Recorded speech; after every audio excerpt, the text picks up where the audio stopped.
the Cannibal Shadows of Rakai, Uganda's forbidden town. In the heart of southern Uganda lies Rakai district, a place known to history for tragedy, resilience, and something far darker. By day, Rakai appears ordinary. Villages breathe quietly under the sun. Dirt roads stretch calmly through farmland and into the edges of dense forest.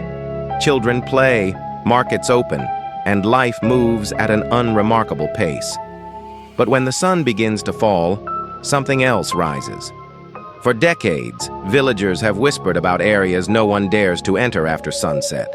Places where roads end without warning, where phone signals die instantly, where those who wander too far are never seen again. These are not stories told to outsiders or tourists. They are warnings passed in lowered voices, shared only when the night grows long. And all of them speak of the same thing: the Cannibal Shadows of Rakai. As darkness settles over the district, the land itself seems to change. Dense forests swallow sound. Dirt roads twist into blackness. Scattered rural homes shut their doors long before midnight. Elders say the forest listens. They say the wind carries voices not meant for the living.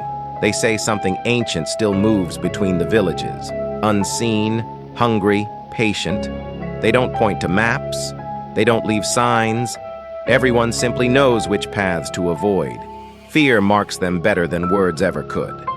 Then came the disappearances. In the early 2020s, familiar patterns began surfacing again. Fishermen who left for nearby waters and never returned. Travelers who vanished between villages only miles apart. Children sent on simple errands who never came home. No bodies were found. No witnesses stepped forward. Only silence and rumors. Some claimed the missing were taken for rituals. Others believed they were consumed. Part of practices too old and forbidden to speak of openly. Police records offered no clear answers. Investigations slowed. Files went cold, but fear did not. As questions went unanswered, older stories resurfaced. Local folklore spoke of secret rituals, ceremonies meant to grant protection, wealth, or power. But the cost was always the same: blood, not animal blood, human. Those who later fled the region described ceremonies hidden deep within the forest. Drums beating slowly through the night, chanting voices circling fires, bodies painted with ash and red clay. They claimed the victims were never buried. They were used. Whether truth or terror-fueled myth, the stories spread quickly, and with them, panic. Eventually, every story led to the same place, a settlement elders refused to name, a town said to exist beyond unmarked paths, concealed by thick trees and silence. Locals speak of it only in fragments, as if saying too much might invite something back. They call it the Forbidden Town. Those who claim to have seen it describe crude structures hidden in fog, smoke rising without visible fire, figures watching from the shadows, never speaking, never approaching.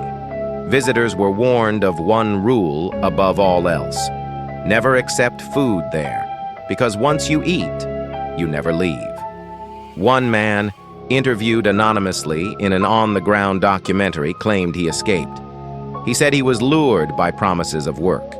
What he found instead were locked huts, bones buried shallow beneath the soil. A smell, something he said never fades from memory. At night, he ran, barefoot, panicked, guided only by terror and instinct. Others, he said, never made it out.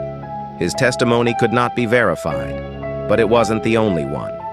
Skeptics dismiss these stories as exaggeration, products of poverty, trauma, and generations of superstition. And yet, questions remain. Why do disappearances cluster in the same areas? Why do locals refuse government relocation offers? Why do some settlements remain completely abandoned? No official explanation fills every gap, and Rakai offers no answers, only silence. Today, Rakai still lives and breathes. Children play during daylight, markets open, life continues. But when darkness falls, doors lock early, Travelers change routes. Elders lower their voices when the forest grows quiet. Because whether myth or reality, many believe the cannibal shadows never left. They're only waiting. Not all horror comes from monsters. Some comes from stories people are too afraid to stop telling. And some places are forbidden for a reason.